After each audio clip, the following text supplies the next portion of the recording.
Hey everyone, I'm Matt Cremona. And I'm Matthew Morris. And welcome to the Matt and Matthew Show. This week we're here with the Mike Pekovich. Hey guys, thanks for having me here. How's it going? It's going great. Going great. So thank you so much for joining us today, Mike. We really appreciate having you here and taking this time out of your busy schedule. Just in case like 2% of the world doesn't know who you are, can you just quickly give us a little bit of background about who you are and where you work and all that fun stuff? Sure. I'm Mike Pekovich. I am currently the Executive Art Director at Fine Woodworking magazine. Really, I just sort of sit around and get to read woodworking catalogs at my desk all day long and not get in trouble for it. So it's a pretty cool job.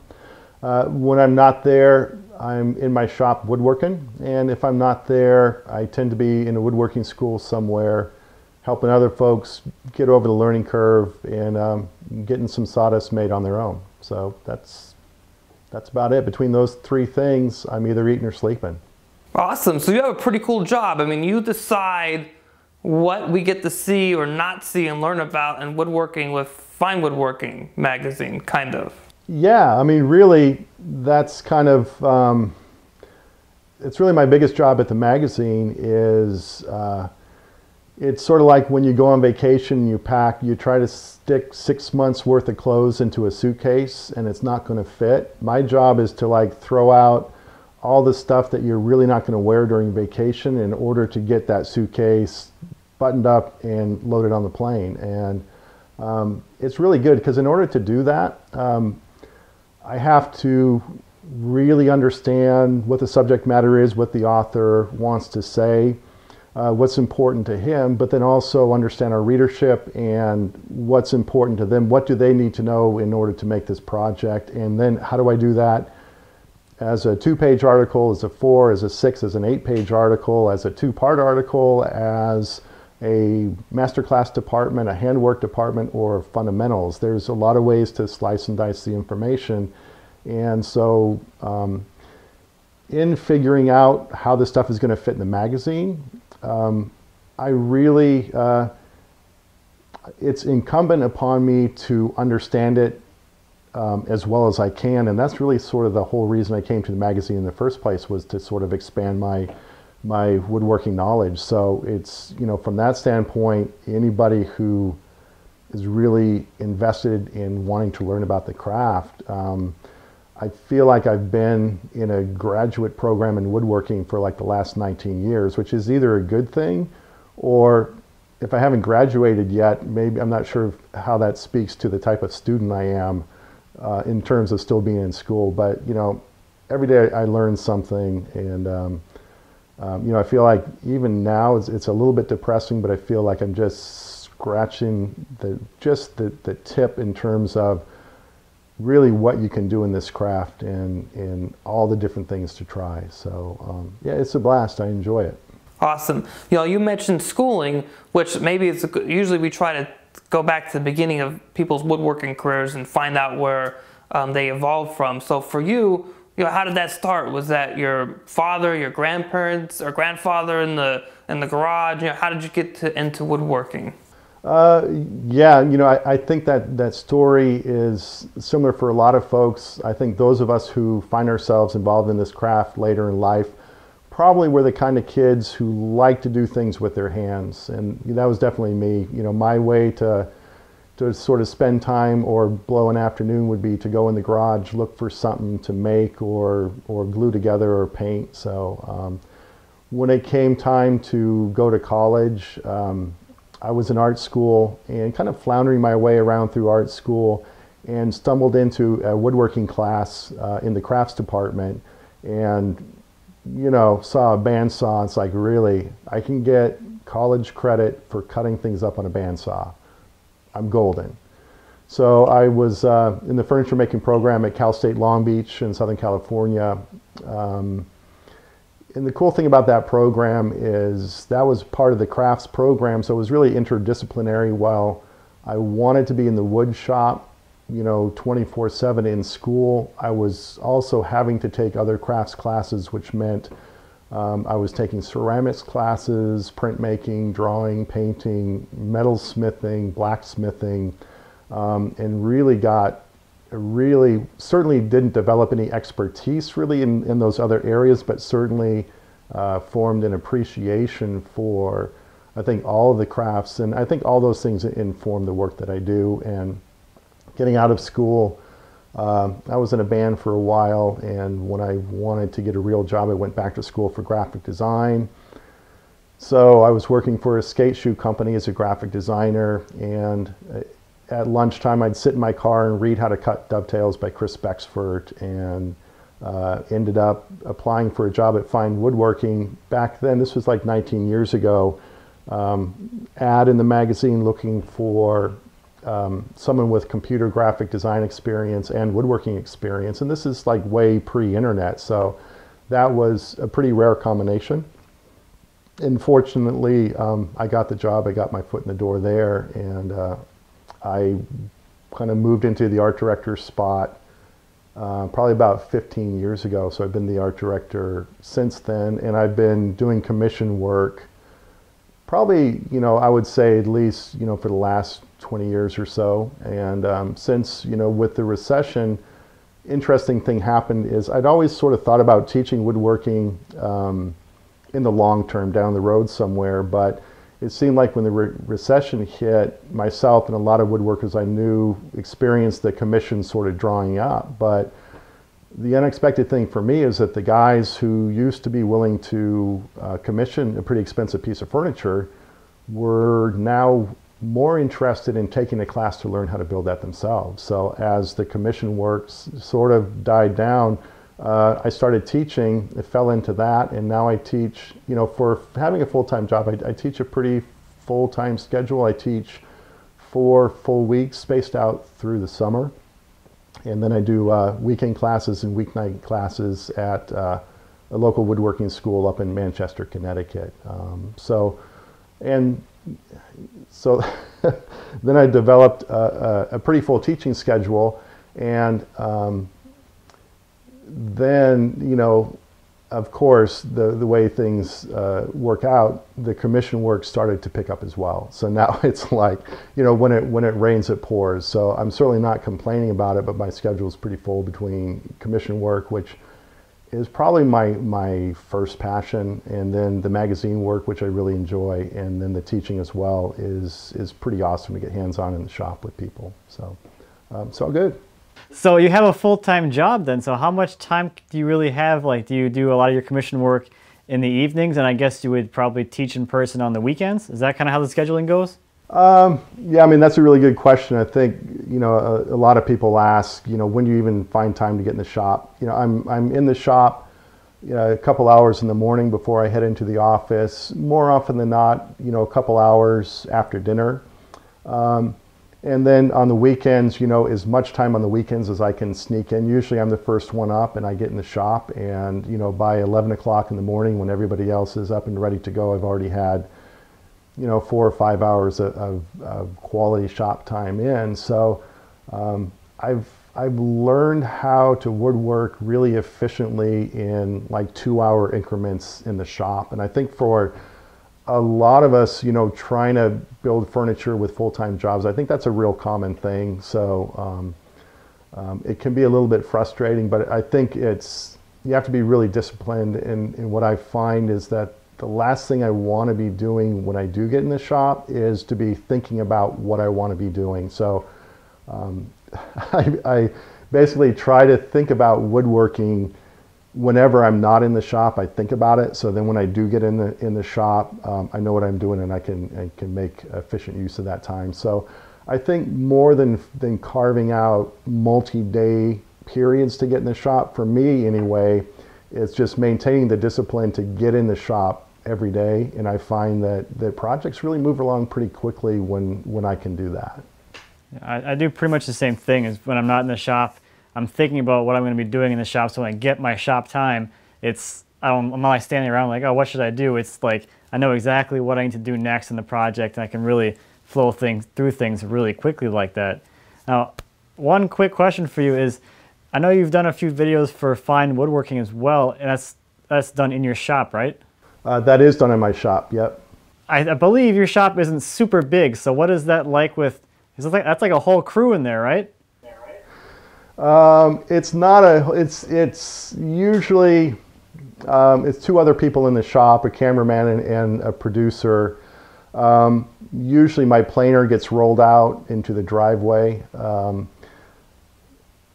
You sort of know, like you're at the table saw, camera goes here. You're at the planer, the camera goes here. You're at the bandsaw, the camera goes here. And if you're at the workbench, it goes here. You know, it's just like shooting pictures for an article on woodworking. You know where your spots are. So yeah, it's a really small shop. It's a really small two-car garage. 18 by 18 are the interior dimensions, but I sort of planned it around being able to shoot and do videos in the shop. So I have one really photogenic corner, which we're aimed at right now, not coincidentally. It's got a workbench and a window and a nice tool chest. And you'll see later on in the shop tour, when I point the camera anywhere else, it's like, oh my God, what is that? Yeah, a lot of strategery going on in shooting in my shop. Yeah, I think all three of our shops are about the same size. I have a two-car 20 by 20, and Matt, you have a two-car as well, right? Yep, 20 by 21. Oh, slightly larger. Yes. Yeah, but you have lower ceilings, right? So you, in an article a couple years ago, right, Mike, you increased the height of the ceilings in your shop. Oh yeah, that was the best thing I did in my shop, other than insulate it to keep it warm, you know, throughout the winter. Is my ceiling joists were only about 7.5 feet off the ground, and then when I added an insulated plywood floor, it got closer to 7 feet, and it was impossible to work with. So the fine home building guys who work down the hall, they're always convincing you to do really crazy things you'd never think of doing yourself. So they said, oh, just raise the ceiling joist, it's no big deal. So went to Home Depot and I got one of those awesome cordless pass load framing nailers that just, you know, you feel like, you know, you're pop, pop, pop. So I just got a ladder and I just like hoisted up those joists one end at a time, popped them in place, worked all the way across the ceiling. Got some really skinny staffers to help me climb up on ladders and drywall the ceiling. And now my ceiling is about 9 feet tall. And I can move plywood around. I can move most lumber around without, you know, bonking holes in the drywall ceiling. Through tons of lights, I've got like 9 4-fixture, full 4-foot long fluorescent fixtures in here. So just the white walls, the white ceiling, tons and tons of light. In spite of the small footprint, it really makes it just a really livable and workable place. So I've got no complaints there. So would you say, out of all the things you did, is there one particular thing that's bigger than, more important than others, or all those combined really help to make your shop into the tool? Because it's a tool, right? The tool it really is now. Absolutely, yeah. I would say, probably the combination is getting it insulated well enough to heat it affordably. I have a wall-mounted propane heater, and I first bought it and put it in the garage, and I went through like 100-gallon tank of propane at $4 a gallon in a month, and I never got the garage above 50 degrees. And so it's like, okay, this is not a workable situation here.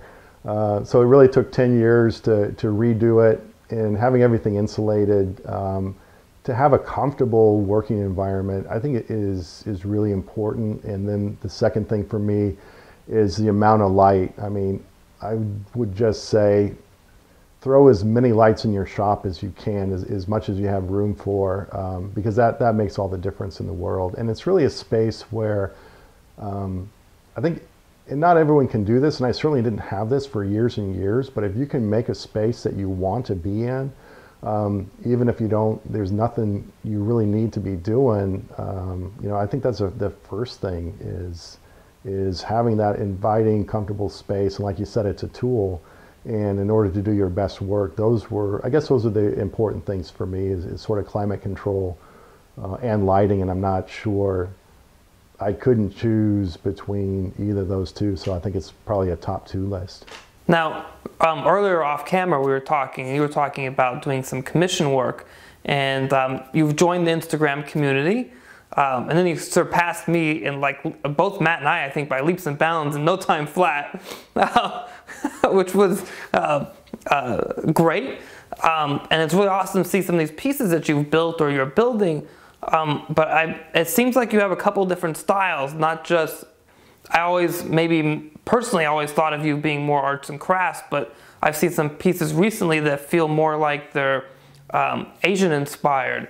Sure, yeah, actually I would say I sort of have I guess you'd say I have 3 different basic clients in the work that I do, and that, commission work, it's really dependent on what that person wants. And before I had a real portfolio, typically the client would come to me with like a Pottery Barn catalog or something like that and say, can you make this? And it's like, well, yeah, let me tell you the furniture style this piece is actually based on, and let's go back 2 or 3 generations to a more authentic piece, and let me tell you how I'm going to make it. And more importantly, let me explain to you why I'm going to charge you so much more than Pottery Barn is going to charge you for this thing. So a lot of that work for clients before I built up a portfolio was just sort of what they wanted, which was mainly probably shaker style, maybe contemporary-ish shaker, a lot of cherry in this part of the country. Some period work. I've done full-on, 4 poster beds with fluted columns and turnings and all that kind of stuff. So that's sort of the first work. And then sort of my second client that I consider is Fine Woodworking Magazine. I've been doing project articles for them for maybe close to 10 years now. And Fine Woodworking is really, it's a publication that's written by professionals in the field. So I'd say 95% of our articles are really written by professional furniture makers. But when we need like a real meat and potatoes article, like an arts and crafts display case, and it can't be someone's twist on it or someone's take on it, it's got to be a real straight up piece. I sort of fell into the role of building those pieces that I would consider to be really, really classic in design. So whether it's a arts and crafts, a Stickley style display case, or a shaker chimney cupboard, or English arts and crafts hay rake table, it's sort of like the idea in designing those pieces wasn't to do like my own take on meatloaf with pimentos and tofu hot dogs in it. It was to do like meatloaf, like you open up the dictionary or you go to a restaurant and get meatloaf and bam, there it is. So and so stylistically, I think it had to be like really, really solid, very, very little personal, twist on it, but also engineered in such a way that it's constructed, it offered really, really good lessons on furniture construction and building, very sound techniques. So, that was its own challenge in and of itself. And then sort of my third client, I guess, would be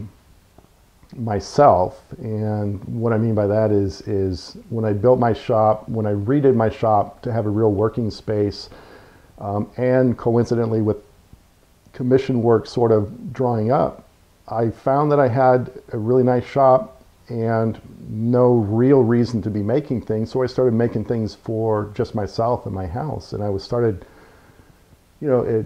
I made this pair of boxes for my mom and my sister, and I did sort of a funky design. And the first thing I asked is like, well, can I do that? Is that okay to work in that design style? And I realized I'd become so accustomed to either doing magazine work with those considerations or commission work with someone else's voice in my head that I said, wow, I just sort of want to make stuff I want to be making. And you had mentioned, I do a lot of arts and crafts work, and I'm really, really inspired by that style. I think woodworkers as a whole, Matthew, I know you do some awesome green and green work as well, but I think what inspires a lot of people about arts and crafts furniture is you look at it and you know how it's made. You see these tenons sticking out, you see these slab pieces coming together, and as a woodworker I can see that and say, I understand this piece. It's not hidden behind moldings, there's not fancy veneer and inlay. It's like it's the structure itself. So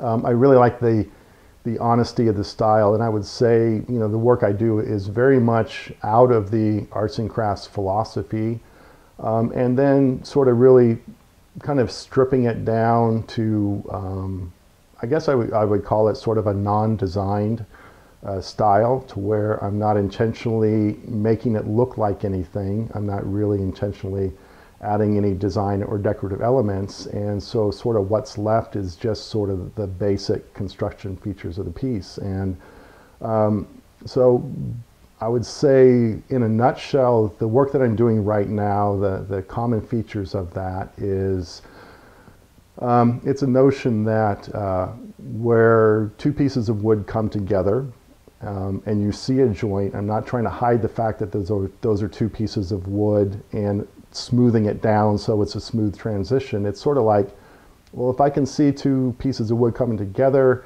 I'm going to go ahead and make sure I can feel those two pieces come together as well. So that means dovetails that stick out a little bit. It means tenons that stick out. It means where two elements on the face of a cabinet, say the top and bottom, meet the sides are going to be recessed to create that offset. And that sort of came about when I would do dovetailed case work, and I would plane it down really, really flush and smooth. And it was, you know, quote unquote, it was like perfect. Until the first heating season, when those boards would move and you could run your hand across those dovetails and you would just feel the slightest offset where that joint came together. And at that point in my mind, it was no longer perfect. Like, it's like, oh great, so I'm making a piece of furniture to last 200 years, but it's only perfect when it's brand new, and beyond that, I'm living with a piece of furniture which is old, or again, not perfect. So that notion of, okay, now all my dovetails stick out. Well, when it's brand new, they stick out, and guess what? 10 years from now, they're still going to stick out. So it's this notion of accepting the fact that your furniture is going to age, it's going to move, the wood is going to move. So rather than, you know, trying to dial it in perfectly when you begin, in essence, you're sort of accepting the fact this is going to happen. And really what I'm doing, I guess, to a certain extent, is building imperfection into a piece that I anticipate happening over time. So for me, it's this notion where, and I think that's why I really like arts and crafts furniture, is all that, like 100-year-old piece of arts and crafts furniture, it looks awesome. The finish could be beat up, it could be refinished, the boards could move a little bit, but it really maintains its essential character. Where when I see, you know, federal furniture, even the highest examples of federal furniture where all the surfaces are meant to be flush, there's beautiful inlay and marquetry, and you feel it now, and the top is a little bit cracky, and the beautiful finish is sort of alligatored a little bit, and all those holly bandings are yellowed.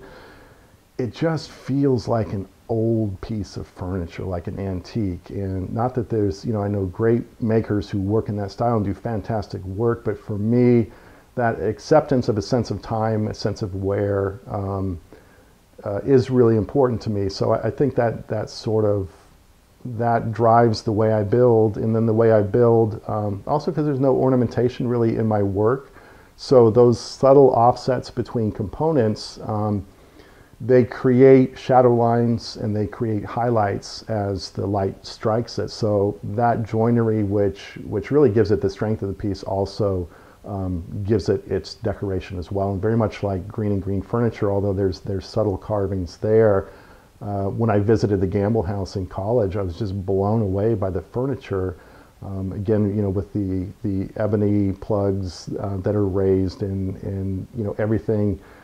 It spoke of structure, but then that structure also was, you know, inherent to the design and the appeal of the pieces as well. So, and so I don't know. I mean, it's a lot of people say there's sort of an Asian aspect or influence to my work. I would say it's definitely inspired by, you know, sort of an Asian philosophy. That notion of beauty in the patina of age is a very important Asian philosophy. But at the same time having exposed joints that stick out. It's very, very non-traditional, and to the Japanese woodworkers I know, that's an anathema. You don't do that. That's why you have dovetails hidden in mitered corners, because that seamless grain transition from one piece, you know, down to the next, to make it feel like it's one piece of wood. I think that's a more important aesthetic to, you know, true Asian work. So it's fine. It's one Asian element, a Japanese element I am bringing into my work is it's a Japanese grid work, which is traditionally found on shoji screens. It's called kumiko. It's a way to take little pieces of wood and align them within a grid work to create really intricate designs. That is definitely a straight up Japanese design element in my work. But in a current piece I made, I incorporated that along with some really awesome hand forged big old strap hinges made by a maker that I came across on Instagram. And so just the juxtaposition of elements, big dovetails that stick out, really delicate kumiko lattice work, and big awesome strap hinges, and splayed tapered legs for sort of a mid-century modern thing. So it's this horrendous amalgamation of design elements that I don't think I could sell anyone on, and it's not even something I would expect to ever show up in the magazine, but it's that kind of stuff just excites me. It's like, whoa, yeah. And again, sometimes I ask myself, well, can I do that? It's like, yeah, I'm gonna do that because that's pretty cool. So that's kind of where I'm at. So that the other cool thing is I just started on Instagram, and it's really cool because I've built, I think, 2 pieces now in real time on Instagram, and it's really neat posting, you know, shots throughout the process, and getting, you know, always really positive feedback, and it's kind of, it becomes this sort of communal experience, or at least not quite so isolated. I mean, all the woodworking for the most part is we're single people in a shop by ourselves making something, and no one is there to watch how it's made, to how things come together, to see how we problem solve problems. And it's neat to be able to throw that out there. And more importantly, is I love watching the feeds of really, really good makers who maybe I've seen their finished work and it blows me away and I think it's really unattainable. And then to watch them go through the process of making it on a daily basis in real time, it's like, oh, I get that, I get that, I get that. And next thing you know, here's this gorgeous piece. And it's like, oh, okay, that's really cool. That inspires me to sort of go out and try the same thing. So really long rambling answer, I apologize, but I think the work I'm doing, my sort of newfound involvement with Instagram, both on posting what I'm doing as well as getting really, really inspired by other makers, is definitely what I'm about right now. It's certainly informing the work that I'm making, and the work, I think the work I'm going to be making for the near future. So that's all really cool. That probably answered like nothing of your question. I don't even remember what it was, but there you go. No, I think we got there, definitely. Let me ask you this question. A lot of us, you know, we evolve through our woodworking phases. At least right now, people are either getting introduced to you, either from what you're doing on Instagram or what you're doing for fine woodworking. You seem to be more hand tool heavy. Has that been an evolution for you? I know for me it's been an evolution from power to a mix to moving more towards hand tools. And obviously you've got the cabinet right behind you, which we can all see, and probably some of us have watched you make. But can you speak to that for a couple of seconds? Yeah, I mean, I think it's well, my background is in furniture making. In college, it was predominantly machine made stuff. Although I did have the hand tool set in order to cut dovetails and cut joinery. In terms of surface prep, it was all about the little quarter sheet sander. I had a block plane, but really it was probably it wasn't until I came to find woodworking, quite a few years later, that I even attempted to pick up a hand plane, just because I think the learning curve on the sharpening and setup is so steep. So I would say I came from a predominantly machine sort of driven methodology. Certainly once I learned how to get sharp and really get how awesome a hand plane is, I introduced handwork as much as I can, just for its efficiency. And right now, I mean, I think for me, it's efficiency. And because I'm a furniture maker, I'm not trying to blow off steam by coming into the shop and flattening a board with a scrub plane. It's not about the shavings on the floor. I know it is for a lot of people today, but for me, it's always been about making stuff. And when I say efficient, is that what's the fastest way to get to the desired level of quality? And that's the key thing, not just the fastest way, but what's the quickest way to get to perfect? And it's rarely one or the other, in that it typically, everything starts off with machine. I cut all the joinery I can with machines, but I do all my fine tuning with hand tools, and I do all my surface prep whenever I can with hand tools. And it's funny, I would say 10 or 15 years ago, an author who used hand planes would have to apologize for it. They would sort of have to qualify. It's like, well, I surface with hand planes, but it's kind of nice to not have the noise. Like was this weird things like, you use hand planes, what are you, crazy? And now it's sort of like the other way around. I hear people apologizing to me when they use a blade, to cut their tails on the table saw, or they run things, or they apologize for having a joiner and a thickness planer. And it's actually a really new concept, in that every single really phenomenal woodworker I've ever met, they have mad machine skills. They know how to set up, tune, use, jig up their machines, and they have mad hand tool skills. I mean, they're brilliant in both. So that's always been my model, and none of them has had ever, they never even questioned it. It was never, a second thought. They're there to make really good quality stuff, and they're using the tools at hand to do that. And the notion of a blended woodworker, it's a very, very recent phenomenon in term, and I think it's kind of completely unnecessary. And the romance of hand tools is really strong. So on my Instagram pictures, you'll obviously see some shavings and hand planes and all that kind of stuff. But what's really, really cool is I thought, oh my gosh, Instagram, all these people love hand tools. I can only post hand tool shots, and if I show a machine, everyone's going to rail against me and say, get out of here. And then I post a video on cleaning up the baseline of a dovetail with the bearing guided bit, which is like a brilliant technique, but I was afraid, is this anathema to the hand tool crowd? It's like, why aren't you chopping to your baselines? And it got tons and tons of likes, and it got tons of responses from people who were saying, wow, that's a really, really great technique. Thanks a lot for that. So, I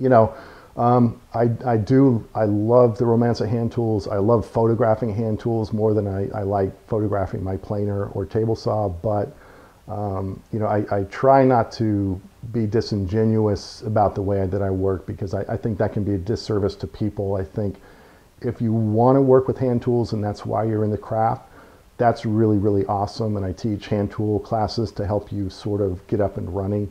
But at the same time, it's a really big burden to place on someone who wants to learn how to make furniture if they feel obligated to only make something out of hand tools, when really they just need to make a little cabinet for the laundry room so you can put your soap and detergent in there. I think I think find your own path, and there's we're all in this for different reasons, but don't feel beholden to follow a path just because you think it's a right way to go. So again, that's a long answer, but I don't know, I don't know what to leave out of that answer. So that's okay. Here's a short one. Yes or no? Milk paint? Yes or no? Yes or no? Milk paint? Hold on, I just took a drink of tea. That's awesome. Milk paint. I love milk paint. Yeah, no. Yeah. I think you're referring to Matt Kinney and his use of milk paint. Matt is awesome. Matt Kinney is an editor on the staff of Fine Woodworking, probably one of my best friends on the staff, and favorite targets for giving him a hard time.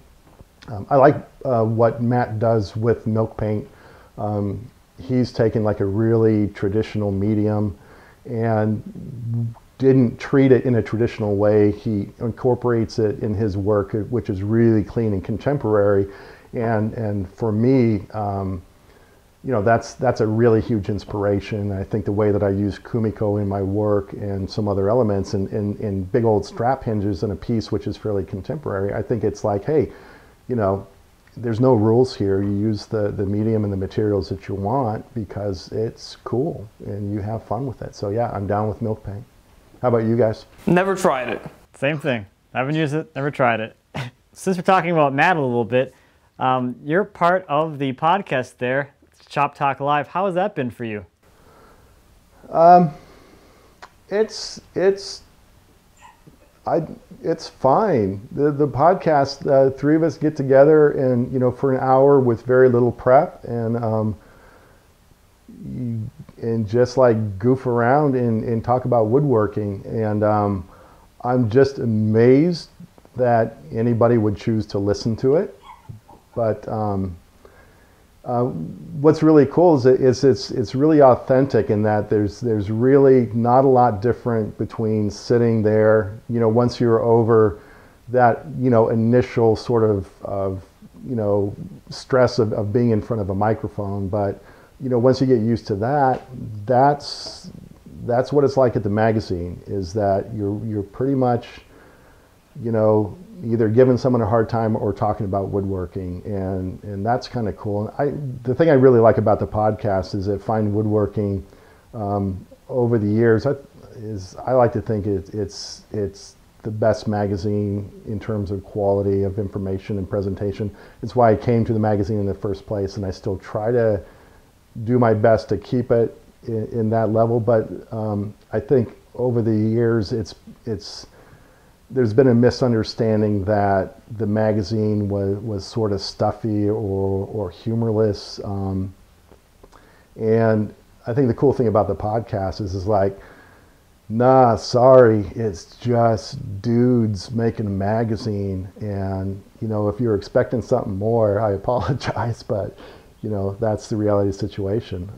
You know, similar to what you guys are doing here, you know, it's while, you know, we try to do our best job, a lot of times we feel like it's just sort of like guerrilla magazine making. We just like, can we do this? I don't know. Why don't we just do it? Fine, we do it. Next thing you know, it gets printed and shows up on someone's doorstep, and it looks like this sort of, you know, professional endeavor. But so, you know, hopefully, if anything, the podcast maybe gives folks who are interested just sort of a peek behind the scenes a little bit. Just getting out there and doing it. You said just go out and do it and do it. I mean, that's the same thing here in woodworking, at least I think for all of us, is just to get out and try something new all the time. That's kind of one of the fun things. I'm having fun watching your little, I can't remember the name of them are, but all the little intricate pattern designs that you're doing right now. It's something that seems like it's completely new for you, but you're having a ton of fun incorporating into your pieces, and you're just trying something. Same thing with the podcasting, you know, us doing these videos, doing the YouTube stuff. I mean, but just more so in the shop, just get out and practice and practice and practice. Yeah, exactly. It's what I really stress for folks is that you're not going to get out and build the perfect piece, whatever perfect means, with the very first thing you make. It's like, you know, cut a dovetail, and while you're at it, don't cut it on a sample board, cut 4 of them, and even if they're ugly, it's still going to hold together, and put your nails in it or your screws in it. You don't have to take it into the house, and you know, just the next set of dovetails you cut are going to be that much better. And yeah, I mean, get out there and do it. Forget about perfect, because, you know, it's handmade. You made it, and, you know, that's such a rare and special thing anymore that I think, you know, you start like Matt, you're starting with freaking trees. You're starting with a tree and you're like slicing it into this rough board. And then from there you smooth it into a dimension piece and then you add these nooks and crannies so they fit together with other pieces. That is awesome. And if you're worried about a gappy dovetail, I think you're missing the point about, what's special about what we're doing in our craft. So yeah, I agree with you 100%. Just get out there and do it. So Mike, since you work at the magazine, what does it take for someone to become, I guess, an author or write a piece for the magazine? Have something to write about. In that, I think the biggest misconception is that it's only experts that write for the magazine, or that all the content in the magazine is at like a really, really high level of difficulty. And actually, I would say we're really sort of, in upper intermediate to, advanced woodworking magazine. But a lot of our authors are either students who are in a woodworking school or freshly graduated. It's someone with a good tip or a better idea on how to do something. All the way on up to really experienced guys doing like really, really impressive stuff. So there's no barrier to writing if you're passionate about what you're doing and you have a good idea. Just call in, just send a quick thing emailed in and let us know what you're doing. And for me personally, that's a really great thing about getting involved with Instagram, is that I'm being exposed to so many great makers who are really generous in sharing their techniques. And I'm finding a lot of stuff, and a lot of those guys are already, even with a relatively recent entry into Instagram for the magazine and for myself and Matt, we're finding some guys that we're reaching out to them. We speak to, talking about that Kumiko lattice work. I found a guy, Thomas Vogel, out in the Bay Area in California, who's doing crazy Kumiko work, really, really beautiful stuff. And he's not an Instagram star. He has he doesn't even have 500 followers, but he's doing really, really good stuff. He sounds like he has really, really good techniques, and we're working with him to do an article on it right there. So it's not about, we're not looking for stars, we're not looking for celebrities or experts. We're just looking at people who have found a cool way to do something at any level of that spectrum. So I say, if you have an idea, if you have a piece you like, if you have a technique you want, fire away, send it in. And it's not going into this black hole in a corporate building. It's going to a guy and a group of guys who are going to read it and give you a fair shake. And even if it's something like, sorry, we just ran that 6 months ago, or it's in the pipeline to run 2 issues from now, but what else do you have? What other work do you have? What kind of things do you like to do? It's really more about starting a relationship and a conversation than it is about firing something off and looking for a thumbs up or a thumbs down. So yeah, Matt and Matthew, you guys got any ideas, man, fire away. All right, well, we'll take you up on that, I think, right, Matt? Yeah, please do. Yeah, let me get my notepad out.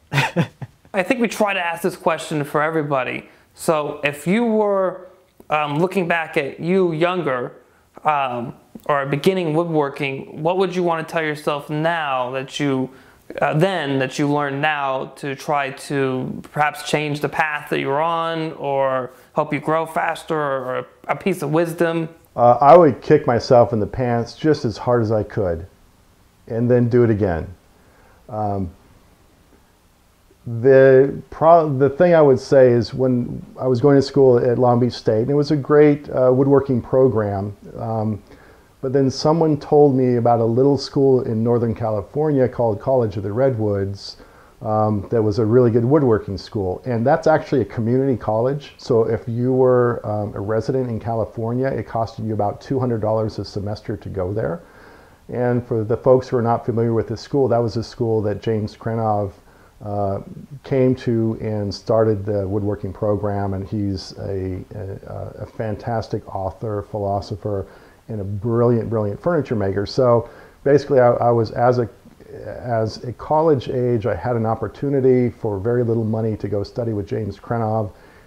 But I heard that the first thing they make you do when you went there was to make a wooden hand plane. And that sounded like the stupidest thing in the world. Why would I ever want to make a wooden hand plane? I have since, made a few wooden hand planes in my career. So, that probably wasn't the deal breaker that I thought it was. So yeah, I think that's probably, the only regret would have been nice to spend a couple years up in Mendocino at College of the Redwoods working with Jim. Other than that, probably the only other advice is a lot of folks are in the position that you guys are in terms of especially where, you're a young guy, you got a young family, you got a lot of stuff going. Sometimes it's tough to get out in the shop. And even when you do get out in the shop, we talked about this a little bit before, do you feel like you're stealing time from your family? Is this what you should be doing? But, it's a long journey.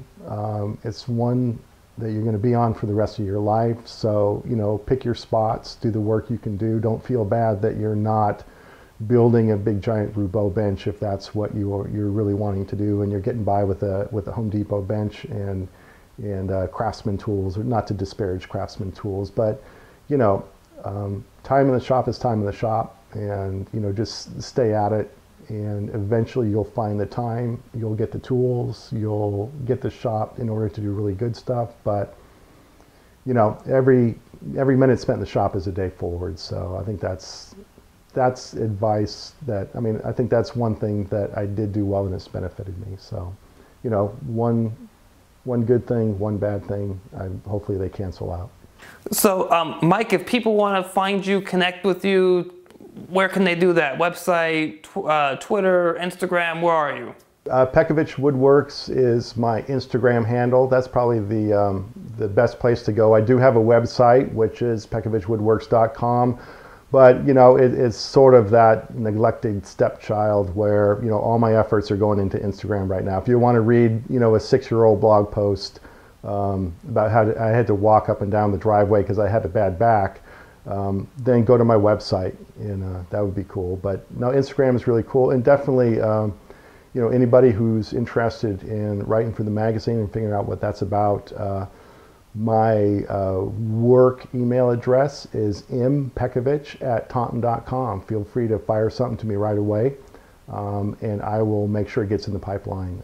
That includes both of you guys as well. It's an open invitation. Thank you. Thank you. Now, if people want to take a class from you, do you have a schedule on your website of where you're teaching, or? That would be a really good idea.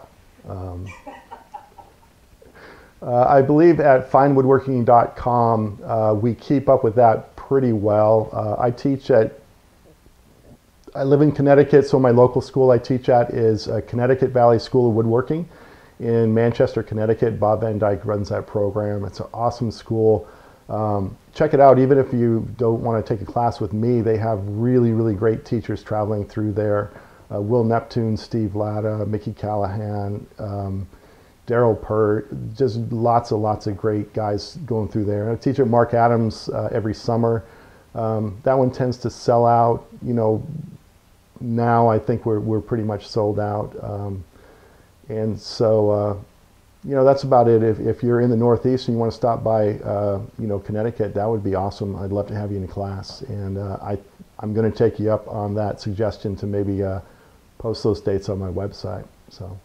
And Matt, where can we find you? You can find me and everything I do over at mattcremona.com. And you can find me at mmwoodstudio.com. That's Instagram, YouTube, all that craziness. So as always, please subscribe to the channel, share it with your friends, and we'll see you guys in 2 weeks from now when we do a shop tour of Mike's shop. So thanks. Bye. Thanks, guys. Appreciate it. Goodbye.